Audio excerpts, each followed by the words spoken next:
Greetings, friends. Welcome to week 43 of the Bible in 365. As we jump in this week, I just want to share with you something cool that happened this week. One of our Bible in 365 readers is Tim Hogue, member of Dutill Church, and Tim got to speak at his chapel service at Eden Christian Academy this week. And Tim gave us all a shout out.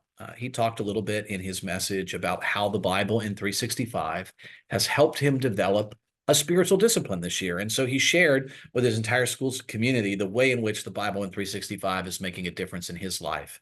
And I thought that was a pretty cool testimony he gave, and I hope that that blesses you. I hope that all of us are having that experience, that as we're working through this year, that we're developing the kinds of spiritual disciplines that help us deepen our faith. All right, this week, we're going to go right through the heart of the book of Jeremiah. Of course, we got started in Jeremiah this week, and now in the coming week, we're going to be right in the middle of it. And we're going to hit some of the most famous and well-known passages in Jeremiah this week. And I want to talk briefly about two of them. First, we're going to encounter the most quoted verse in Jeremiah. It's Jeremiah 29:11.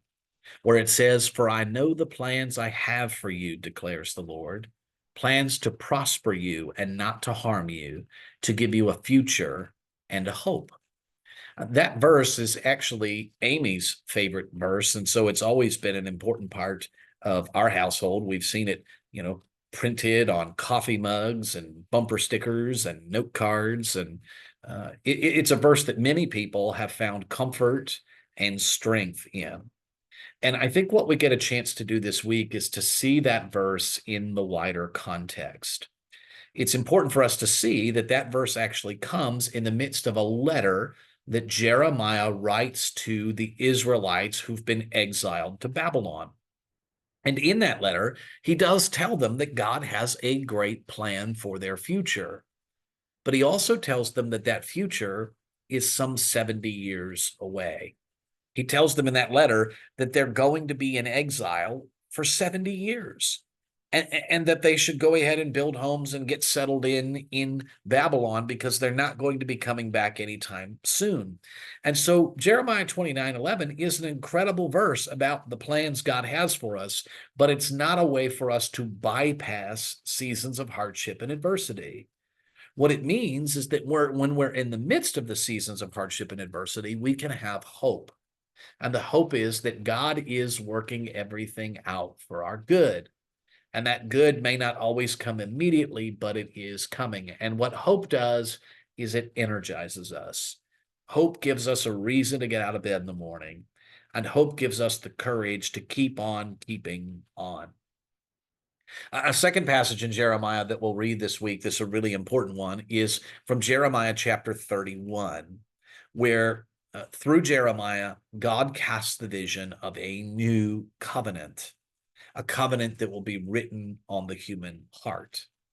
Now, as you've seen throughout the year, that word covenant in the Bible refers to an initiative of God in which God lays out the terms and conditions by which we can have a relationship with God.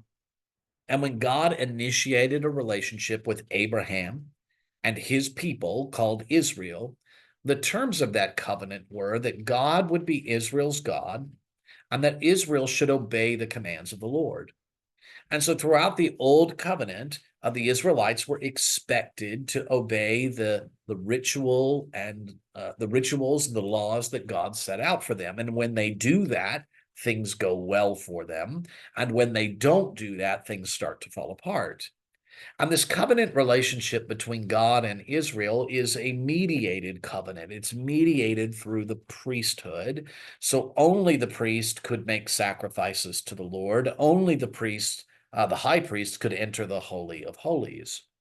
Well, now Jeremiah envisions a new covenant written directly on the human heart, where the covenant, the basis of a relationship with God, is no longer adherence to some religious system of rules and rituals, but instead the basis for a relationship with God is a heart matter.